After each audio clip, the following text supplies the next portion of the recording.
دا وخت ما سره منیر هم راغلی د افتر د کتاب مخکتنه وه د هغې په حواله یو څو خبرې. السلام علیکم. وعلیکم السلام او ډېره مینه او ډېره مننه ستا د دغې مینوالو او ستا ډېره مننه کوم. د افتر د کتاب په مخکتنه مطلب اول به څه ویل غواړئ؟ بس یاره د افتر کتاب وګورئ، که څه ښه درته پکې ښکارېده هغه ترې راوالی او که بد مه یې ګورئ، که نه نو پکار ده چې دغه کتابونه وکتل شي او دا په خپلو پیسو واخلئ. ولې چې دغه شاعر دومره ستړي کړي، دومره خواري کړي او په خپلو پیسو یې دغه کتاب چاپ کړی، نو پکار ده چې تاسو د هغه کتاب په پیسو واخلئ او د چا نه یې ډالۍ نه کوئ، نو ویې ګورئ او خوندونه ترې واخلئ. وایي چې هر څه وینم اورم نه مړ یم نه ویده یم او دا غلی ځکه ناست یم چې ته یې او زه یم زما د بربادۍ په تمه ناستو خلکو واورئ، که هر څومره برباد شم خو ستاسو نه به خیر. د ملکڼ هوا چې وخوري نو ښایسته شي سړی، چې د کونړ د سیند اوبه وڅکي نشه شي سړی. د ملکڼ هوا چې وخوري نو ښایسته شي سړی، د ملکڼ هوا چې وخوري نو ښایسته شي سړی، چې د کونړ د سیند اوبه وڅکي نشه شي سړی. ته لر کې ما لرې او زه په بر کې تا لرمه، د پېښور او د کابل به څه میلمه شي سړی. لر کې ما لرې او زه په بر کې تا لرمه، د پېښور او د کابل به څه میلمه شي سړی. دا دردېدلي غرونه ساز غواړي، سندرې غواړي، د ماهیپره دې په لوړ اواز ټپه شي سړی. او دا جنتي چې وطن چې وینم نو خوشحاله یمه، خو چې د خپل ولس ته وګوري خفه شي سړی. دا جنتي وطن چې وینم نو خوشحاله یمه، خو چې د خپل ولس ته وګوري خفه شي سړی. داسې غیرت دې سړی وکړي چې دنیا یې مني، او داسې قیصه دې سړی وکړي چې قیصه شي سړی. دغه زاړه شعرونه چې بې نشې نشه یمه، ستا په تماشه یمه، ډېر درپسې یم خفه، لږ درنه خفه یمه، ته به بدل شوی یې زه ګورې هغه یمه، ته به بدل شوی یې زه ګورې هغه یمه.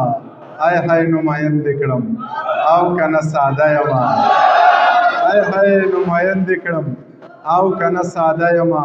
ستا په سر شرطونه ږدم زه هم عجیبه یمه، لر لځې که بر لځې زه به در سره یمه.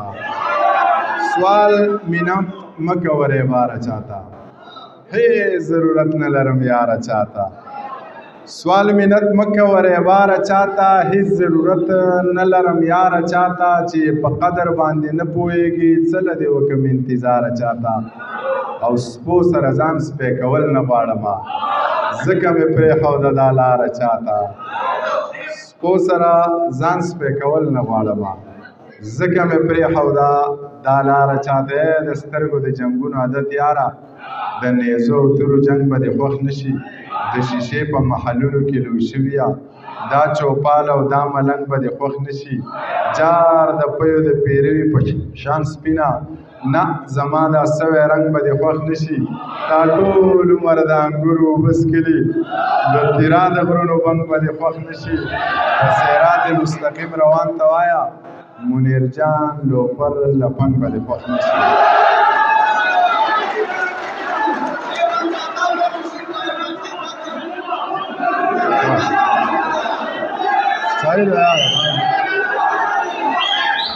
مالک برې وای کنه چې زه خپل زار شم لتانه یار ویښ کېنه، درځم بګرانه یار ویښ کېنه.